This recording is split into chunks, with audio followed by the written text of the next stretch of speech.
അപ്പോൾ കുറച്ച് പേരുകളൊക്കെ ചോദിക്കുന്നുണ്ട് പ്രൊഡക്റ്റ് റിവ്യൂകളൊക്കെ ചെയ്യുമെന്ന് പല പ്രൊഡക്റ്റുകളൊക്കെ പറയുന്നുണ്ട്. ആ പ്രൊഡക്റ്റ് റിവ്യൂകളൊക്കെ ചെയ്യണമെന്ന് ആഗ്രഹങ്ങളൊക്കെ ഉണ്ട്. പക്ഷേ എന്തിന് ചെയ്യാനിടെ നമ്മൾ യൂട്യൂബിൽ നിന്ന് ഇതുവരെ ഒരു ഷോർട്ട് മേടിക്കാനുള്ള പൈസ പോലും ഇതുവരെ കിട്ടിയിട്ടില്ല.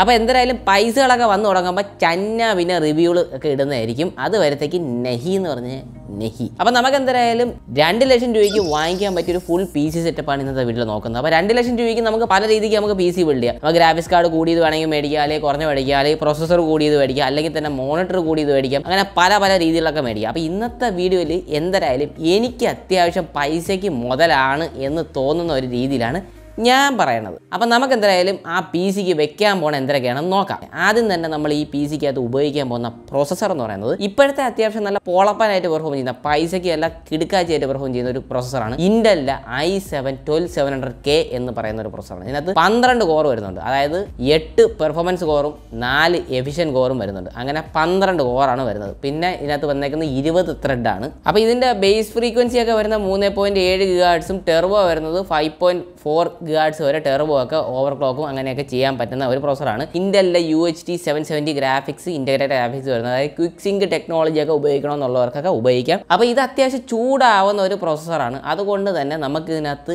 AIO വെച്ചേ പറ്റൂ, അതായത് ലിക്വിഡ് കൂളർ വെച്ചേ പറ്റുള്ളൂ. അപ്പോൾ ഒരു 360mm ഒരു ലിക്വിഡ് കൂളർ ഇതിനകത്ത് വെച്ച് കൊടുക്കാം. അതായത് നമ്മളെ NCXൻ്റെ ക്രക്കൻ എന്ന് പറയുന്ന ഒരു ലിക്വിഡ് കൂളർ 3 ഫാനൊക്കെ വരുന്ന നല്ലപോലെയൊക്കെ തണുപ്പിച്ച് നല്ല പുതപ്പിച്ച് കിടക്കുന്ന ഒരു കൂളറാണ്. അതായത് നമ്മുടെ പ്രോസസ്സർ അങ്ങനെ ഒരുപാട് ഹീറ്റ് ആവാനൊന്നും വിട്ടു കൊടുക്കുന്നില്ല. ഇത് വെക്കുകയാണെങ്കിൽ അത്യാവശ്യം നല്ല പെർഫോമൻസ് ഒക്കെ കിട്ടും. പെർഫോമൻസ് ഡ്രോബാക്ക് അങ്ങനെയൊന്നും വരുന്നില്ല. അടുത്തതിനകത്ത് ഉപയോഗിക്കാൻ പോകുന്ന മദർ ബോർഡ് എന്ന് പറയുന്നത് ഗിഗാബൈറ്റിൻ്റെ Z690 ഗെയിമിംഗ് എക്സ് എന്ന് പറയുന്ന ഒരു മദർ ബോർഡാണ്. ഇതെന്തായാലും DDR5 മദർ ബോർഡാണ്, DDR4 അല്ല. അപ്പോൾ നമ്മളിവിടെ DDR5 ആണ് എടുക്കുന്നത്. കാര്യം നമ്മൾ കുറച്ച് ഫ്യൂച്ചർ പ്രൂഫ് ആയിട്ടുള്ള ഒരു സിബിളാണ്. പിന്നെ അത് 4 RAM സ്ലോട്ട് വരുന്നുണ്ട്, പിന്നെ RGB ഫ്യൂഷൻ വരുന്നുണ്ട്, 4 NVMe സ്ലോട്ട് കാര്യങ്ങളൊക്കെ വരുന്നുണ്ട്, Gen 4 NVMe സ്ലോട്ടൊക്കെയാണ് വരുന്നത്. അപ്പോൾ വൈഫൈയും ബ്ലൂടൂത്തും ഉള്ള മദർ ബോർഡൊക്കെ ആണെങ്കിൽ കുറച്ചുകൂടെയൊക്കെ പൈസ കയറുന്നതായിരിക്കും. അപ്പം വൈഫൈയും ബ്ലൂടൂത്തിനേക്കാൾ എനിക്ക് അത്യാവശ്യം എക്സ്റ്റേണൽ വൈഫൈ ഇതിനകത്ത് വെച്ച് ഉപയോഗിക്കുന്നതാണ് നല്ലതെന്ന്. അതായത് നമ്മൾ റൗട്ടർ എടുത്ത് അങ്ങനെ ചേഞ്ച് ചെയ്യുക, അല്ലെങ്കിൽ ഒരു PCI സ്ലോട്ടിൻ്റെ വൈഫൈ വെക്കുക എന്നുള്ളത്. അതിന് വേണ്ടി ഒരുപാട് പൈസ കളയേണ്ട കാര്യമുണ്ടെന്ന് എനിക്ക് തോന്നുന്നില്ല. പിന്നെ ഓരോരുത്തരുടെ ഇഷ്ടമാണ് അതെന്ന് പറയുന്നത് വൈഫൈ വേണം മദർ ബോർഡ് എന്നുള്ളത്. ഇത് അത്യാവശ്യം നല്ല VRM ഒക്കെ ഉള്ള ഒരു കുഴപ്പം മദർ ബോർഡാണ്, വേറെ ഇഷ്യൂ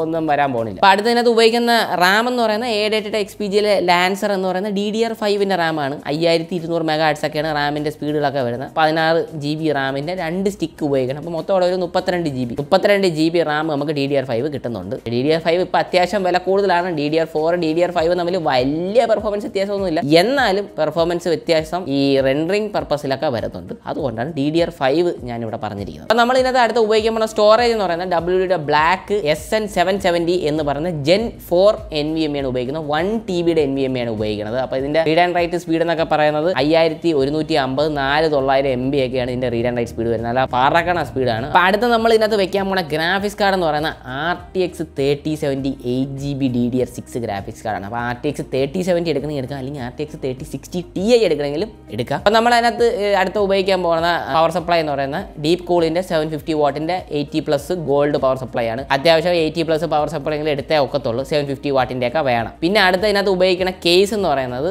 അത്യാവശ്യം നല്ല പ്രീ ഇൻസ്റ്റാൾഡ് ഫാനൊക്കെ വരുന്ന ഒരു കേസാണ്. ഡീപ് കൂളിൻ്റെ മെട്രിക്സ് 55 എന്ന് പറയുന്ന 3 ഫ്രണ്ടിൽ RGB ഫാനൊക്കെ പ്രീ ഇൻസ്റ്റാൾഡൊക്കെ വരുന്നുണ്ട്. അത്യാവശ്യം നല്ല എയർ ഫ്ലോ ഒക്കെ തരുന്ന ഒരു ക്യാബിനറ്റാണ്. കാറ്റൊക്കെ വന്ന് കയറി ചൂടൊക്കെ പുറത്തോട്ട് പോകുന്ന നല്ലൊരു ക്യാബിനറ്റ് ആണ്. അപ്പോൾ ഈ പി സിക്കകത്ത് അടുത്ത ഓപ്ഷൻ എന്ന് പറയുന്നത് മോണിറ്റർ എന്നുള്ളതാണ്. ഈ ഒരു ഫുൾ പി സെറ്റപ്പ് 2 ലക്ഷം. അപ്പോൾ മോണിറ്റർ എന്ന് പറയുന്നത് മിനിമം ഒരു 27 ഇഞ്ചൊക്കെ എടുക്കുന്നതാണ് നല്ലത്. 24 പോകണമെന്ന് ഞാൻ പറഞ്ഞു. പിന്നെ അതൊക്കെ ഓരോരുത്തരുടെ ഇഷ്ടമാണ്. ഇപ്പോൾ 27 ഇഞ്ചിൻ്റെ ഗിഗാബൈറ്റിൻ്റെ ഒരു മോണിറ്ററാണ്. ഫുൾ HD മോണിറ്ററാണ്. 144 Hz റീഫ്രഷ് റേറ്റ്, IPS പാനലാണ്. 1 millisecond റെസ്പോൺസ് റേറ്റ് ഒക്കെ വരുന്ന ഒരു ഇതാണ്. ഫ്രീസിംഗ് ടെക്നോളജി ഒക്കെ വരുന്നുണ്ട്. IPS പാനലാണ് വരുന്നത്. അതല്ലാതെ വേറൊരു ഓപ്ഷൻ എന്ന് പറയുന്നത് കെർവ് മോണിറ്ററാണ്. അതും ഗിഗാബൈറ്റിൻ്റെ തന്നെയാണ്. അതും 1 millisecond ഒക്കെ റെസ്പോൺസ് റേറ്റ്. പക്ഷേ ഇത് IPS അല്ല, VA പാനലാണ്. അതുകൊണ്ട് നേരെ ഇരുന്ന് ഉപയോഗിച്ചാലേ പറ്റത്തുള്ളൂ. പക്ഷേ കെർവ് ആണെന്നേ ഉള്ളൂ. പിന്നെ ഇതിനകത്ത് G-Sync ടെക്നോളജിയും ഫ്രീസിംഗ് ടെക്നോളജി അങ്ങനെ കുറച്ച് ഫീച്ചറുകളൊക്കെ വരുന്നുണ്ട്. അപ്പോൾ രണ്ടും ഒപ്പത്തിനൊക്കെ ഒപ്പമാണ്. പിന്നെ കെർവ് മോണിറ്റർ വേണമെന്നുള്ളവർക്ക് വേറെ MSIയുടെ മോണിറ്ററും വരുന്നുണ്ട്. അതുപോലെ തന്നെ ഡെല്ലിൻ്റെ മോണിറ്ററും ഒക്കെ വരുന്നുണ്ട്. അടുത്ത കീബോർഡ് നോക്കുകയാണെന്നുണ്ടെങ്കിൽ റെഡ് ഗിയറിൻ്റെ ഷാഡോ ബ്ലേഡ് എന്ന് പറയുന്ന മെക്കാനിക്കൽ കീബോർഡ് ഉണ്ട്, നല്ല കിടുക്കാച്ചി പെർഫോമൻസ് ഉള്ള ഒരു കീബോർഡാണ്. അപ്പം